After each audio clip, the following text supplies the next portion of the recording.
बिस्मिल्लाहिर्रहमानिर्रहीम। Dear students, अस्सलाम वालेकुम। हम पढ़ रहे हैं सी लैंग्वेज। आज हम सी लैंग्वेज में लैंग्वेज ट्रांसलेटर्स का टॉपिक डिस्कस करेंगे। लैंग्वेज ट्रांसलेटर का टॉपिक डिस्कस करने से पहले हमें दो बेसिक सी डेफिनेशंस पढ़नी है। सोर्स कोड क्या होता है और ऑब्जेक्ट कोड क्या होता है। Source code, a program written in high level language is called source code. ऐसा प्रोग्राम जो हाई लेवल लैंग्वेज में लिखा हुआ हो उसे सोर्स कोड कहते हैं। याद रखें, ये जो मैंने प्रोग्राम है लास्ट 2 लेक्चर्स में मैंने आपको समझाया था कि सी लैंग्वेज में प्रोग्राम कैसे बनाते हैं। तो ये जो प्रोग्राम लिखा हुआ है ये सी लैंग्वेज का प्रोग्राम लिखा हुआ है और सी लैंग्वेज एक हाई लेवल लैंग्वेज है, तो इसी प्रोग्राम को आप सोर्स कोड कहेंगे। या सी लैंग्वेज में जितने भी आप प्रोग्राम बनाएंगे वो तमाम प्रोग्राम सोर्स कोड ही कहलाएंगे।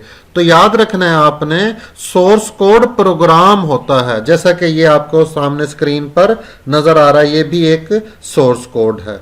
और सोर्स कोड कंप्यूटर को समझ नहीं आता क्योंकि ये हाई लेवल लैंग्वेज में लिखा होता है। और हमने शुरू के लेक्चर में पढ़ा था हाई लेवल लैंग्वेज ऐसी लैंग्वेज होती है जिसे इंसान आसानी से समझ ले, और लो लेवल लैंग्वेजेस ऐसी लैंग्वेजेस होती हैं जो कंप्यूटर इजीली अंडरस्टैंड करता है। आगे हम पढ़ते हैं ऑब्जेक्ट कोड क्या है। A program written in low level language is called object code. ऐसा प्रोग्राम जो लो लेवल लैंग्वेज में लिखा हुआ हो वो भी ऑब्जेक्ट कोड कहलाता है। तो होता ये भी प्रोग्राम है। लैंग्वेज ट्रांसलेटर्स क्या होते हैं? सॉफ्टवेयर्स होते हैं, प्रोग्राम्स होते हैं, जैसा कि कंपाइलर, ये लैंग्वेज ट्रांसलेटर का एक नेम है। इज यूज्ड, इस्तेमाल होता है to convert the source code into object code. तो लैंग्वेज ट्रांसलेटर इस्तेमाल होते हैं सोर्स कोड को ऑब्जेक्ट कोड में कन्वर्ट करने के लिए। तो हमारा आज का टॉपिक लैंग्वेज ट्रांसलेटर्स के बारे में ही है। तो अभी हमने ये दो बेसिक सी डेफिनेशन डिस्कस की हैं। अब लैंग्वेज ट्रांसलेटर की जरूरत क्यों पेश आती है, वजह क्या है, इसे क्यों यूज करते हैं? तो डियर स्टूडेंट, जब भी आप प्रोग्राम सी लैंग्वेज का प्रोग्राम कंप्यूटर में लिखेंगे तो कंप्यूटर उस प्रोग्राम की आपको आउटपुट नहीं दे पाएगा। क्यों? क्योंकि कंप्यूटर उस प्रोग्राम को अंडरस्टैंड ही नहीं कर सकेगा। इसकी वजह यह है कि वो प्रोग्राम हाई लेवल लैंग्वेज में, सी लैंग्वेज में लिखा हुआ है और सी लैंग्वेज हाई लेवल लैंग्वेज है। तो कंप्यूटर को समझाने के लिए उस प्रोग्राम को लो लेवल लैंग्वेज में ट्रांसलेट करवाना पड़ता है। और वो लो लेवल लैंग्वेज में कौन से सॉफ्टवेयर ट्रांसलेट करवाते हैं? वो लैंग्वेज ट्रांसलेटर ट्रांसलेट करवाते हैं। तो होते क्या लैंग्वेज ट्रांसलेटर? सॉफ्टवेयर होते हैं। Computer easily understand the object code. Computer object को इजीली अंडरस्टैंड करता है। तो याद रखें, सोर्स कोड को जब कंपाइलर क्या करता है, ट्रांसलेट करता है, तो वो किस में बदल जाता है? ऑब्जेक्ट कोड में। तो याद रखना, सोर्स कोड सी लैंग्वेज के प्रोग्राम को कह रहे हैं या कोई भी हाई लैंग्वेज के प्रोग्राम को भी कह सकते हैं आप। और कंपाइलर क्या है? सॉफ्टवेयर है, लैंग्वेज ट्रांसलेटर है। और ऑब्जेक्ट कोड क्या है? ये एक ऐसा प्रोग्राम है जो लो लेवल लैंग्वेज में लिखा होता है। तो याद रखना, सोर्स कोड कौन लिखता है? यूजर लिखते हैं, आप और हम लिखेंगे सोर्स कोड। और ऑब्जेक्ट कोड कौन बनाता है? ये यूजर नहीं बनाता, ये कंपाइलर बनाता है। लैंग्वेज ट्रांसलेटर क्या होते हैं? सॉफ्टवेयर या प्रोग्राम होते हैं use to convert the source code into object code, जो इस्तेमाल होते हैं तब्दील करने के लिए या ट्रांसलेट, तर्जमा करने के लिए सोर्स कोड को ऑब्जेक्ट कोड में। या यूं भी कह सकते हैं कि ये सॉफ्टवेयर या प्रोग्राम होते हैं जो हाई लेवल लैंग्वेज के प्रोग्राम को, हाई लेवल लैंग्वेज को नहीं, हाई लेवल लैंग्वेज के प्रोग्राम को लो लेवल लैंग्वेज के प्रोग्राम में ट्रांसलेट करते हैं। लैंग्वेज ट्रांसलेटर्स को लैंग्वेज प्रोसेसर्स भी कहते हैं। अच्छा, लैंग्वेज ट्रांसलेटर का एक और दूसरा काम भी है, ये प्रोग्राम के अंदर जो सिंटैक्स एरर होते हैं उनको भी फाइंड आउट करता है। प्रोग्राम के अंदर जो सिंटैक्स एरर होते हैं उन्हें फाइंड आउट करता है, ठीक नहीं करता, ठीक यूजर को ही करने पड़ते हैं। सिंटैक्स एरर क्या होते हैं? आपने प्रोग्राम के अंदर कोई स्पेलिंग की मिस्टेक कर दी, उसकी वजह से सिंटैक्स एरर आएगा। आपने प्रोग्राम के अंदर कोई सेमीकोलन या करली ब्रेसेस लगाना भूल गए, उसकी वजह से सिंटैक्स एरर आएगा। आप types of language translator. Language translator तीन तरह के होते हैं। कंपाइलर क्या होता है?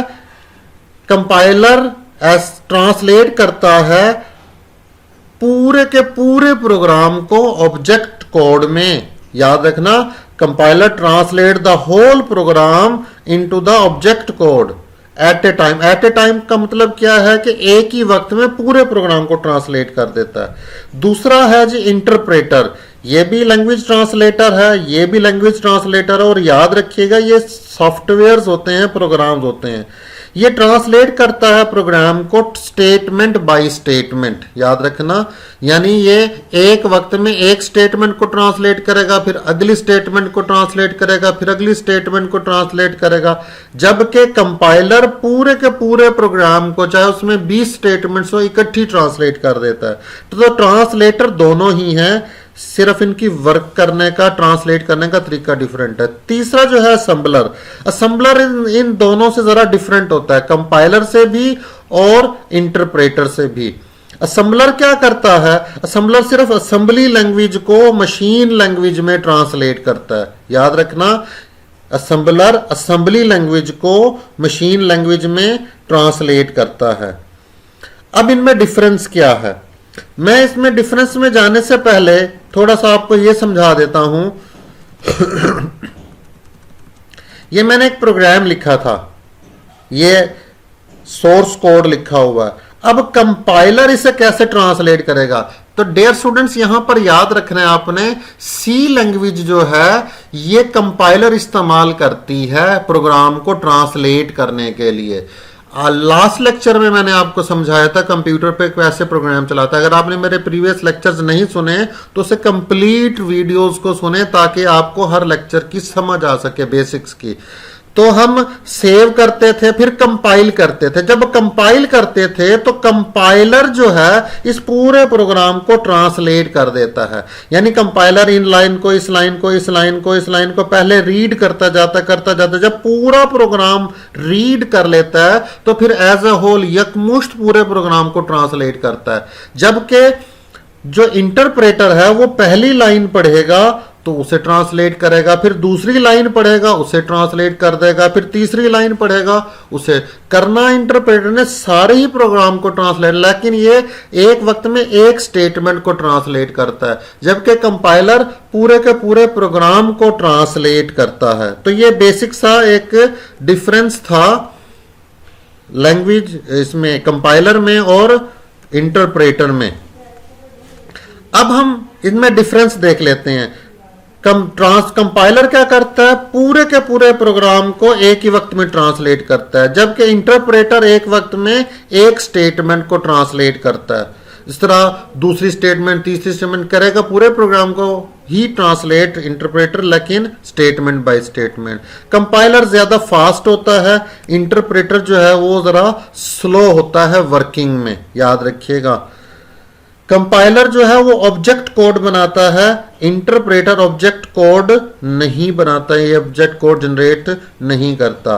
कंपाइलर जो है अगर एक प्रोग्राम में 5 एरर है किसी भी वजह से, सिंटैक्स एरर, तो वो तमाम के तमाम एरर एट ए टाइम तलाश करके स्क्रीन पर शो कर देता है। ठीक नहीं करता, सिर्फ एरर को तलाश करता है। इंटरप्रेटर जो है जो पहला एरर है सिर्फ उसी को तलाश करता है और शो करता है, बाकी के एरर को शो नहीं करता। जब प्रोग्राम में पहला एरर आप ठीक कर लेंगे तो दोबारा से जब वो ट्रांसलेट करने लगता है इंटरप्रेटर, फिर वो अगले एरर को शो करता है। C++ language, C language, Java language, Fortran language, ये सारे कंपाइलर यूज करते हैं, जबकि बेसिक लैंग्वेज जो है वो इंटरप्रेटर को इस्तेमाल करती है। उम्मीद है आपको मेरा लेक्चर समझ आ गया होगा। अगर आपने अभी तक मेरे चैनल को सब्सक्राइब नहीं किया तो जल्दी से मेरे चैनल को सब्सक्राइब कर दें और नोटिफिकेशन बेल पर क्लिक कर दें ताकि हर नई आने वाली वीडियो का नोटिफिकेशन आपको मिल सके। इस चैनल को आपने दूसरे दोस्तों के साथ भी शेयर करना है ताकि दूसरे लोग भी ज़्यादा से ज़्यादा फ़ायदा उठा सकें। अगले लेक्चर में दोबारा मुलाकात होगी। अपना ख्याल रखिएगा। अल्लाह हाफिज़।